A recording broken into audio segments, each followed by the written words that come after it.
The War in the Pacific display highlights legendary exploits of enlisted heroism.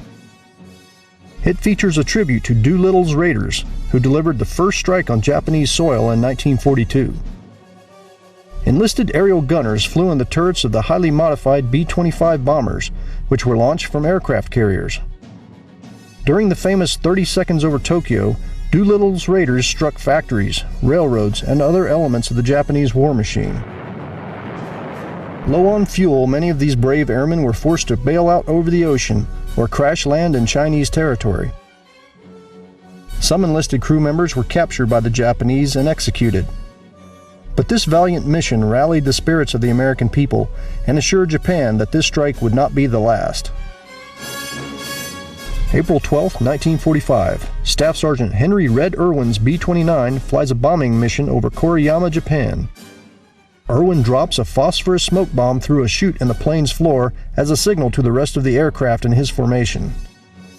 But something goes wrong. The fuse malfunctions and the bomb ignites in Irwin's face, blinding him and filling the aircraft with smoke. Unable to see his instruments, the pilot loses control of the aircraft and sends the plane into a dive.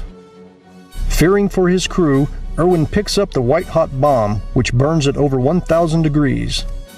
Completely engulfed in flames, he reaches the co-pilot's window and throws the bomb out. The pilot regains control of the aircraft and speeds the horribly injured Irwin back to Iwo Jima. Believing him near death, General Curtis LeMay quickly orders that Irwin receive the Medal of Honor, which is presented less than 8 days later. But after 30 months and 41 excruciating surgeries, Henry "Red" Irwin survived. Here in the Alabama Room, we pay homage to Irwin and other notable enlisted members who hail from this state. Alabama native Paul Langford survived the infamous Bataan Death March and spent 42 months as a prisoner of Japan. Though he suffered under brutal conditions, Chief Master Sergeant Langford endured. He returned home with honor in 1945 and became one of the founders of the Air National Guard NCO Academy in Tennessee.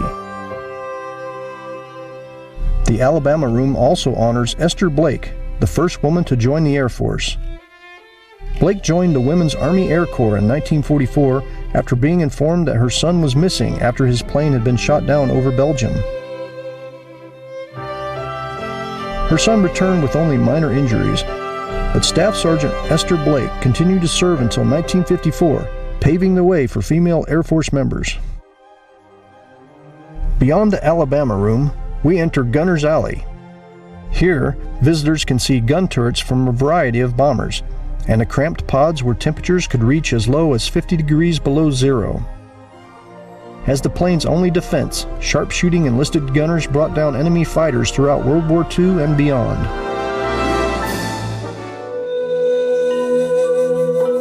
(1950).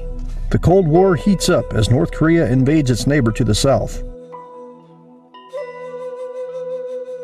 After 3 brutal years of combat, American forces drive Communist forces back to the 38th parallel. The Heritage Hall salutes Korea's veterans with this exhibit depicting a typical barracks scene. An airman reads a letter from home, assuring him that he is remembered. It also serves as a reminder to us that we should never forget those who fought in what has been called the Forgotten War.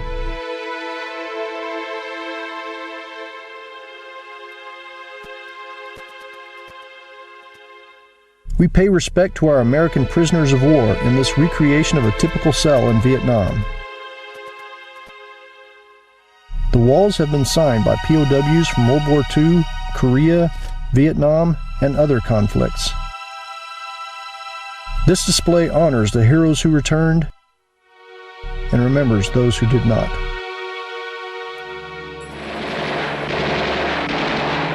Vietnam, 1966. Airman First Class William Pitzenbarger's pararescue helicopter speeds to the aid of soldiers engaged in a heated battle.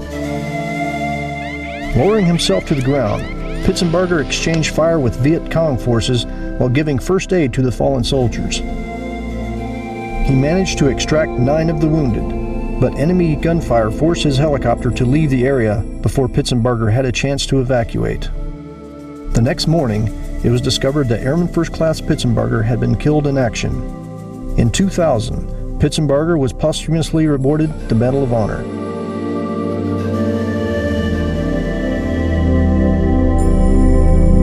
Another Medal of Honor recipient from the Vietnam era was Airman First Class John Levitow. On 24 February 1969, Levitow's AC-47 was flying a mission northeast of Saigon when an enemy mortar round struck the aircraft. Levitow suffered 40 shrapnel wounds from the explosion. His crewmate nearly fell out the open cargo door, but Airman Levitow dragged him to safety. But as he did so, the crewman dropped an armed magnesium flare that was being used to illuminate ground targets.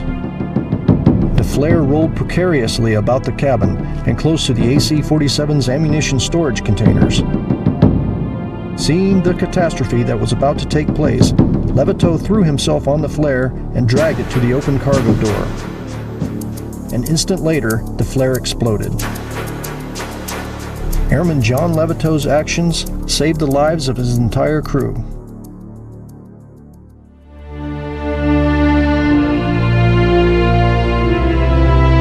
The Heritage Hall remembers the victims of the 1996 terrorist bombing of an American barracks in Saudi Arabia.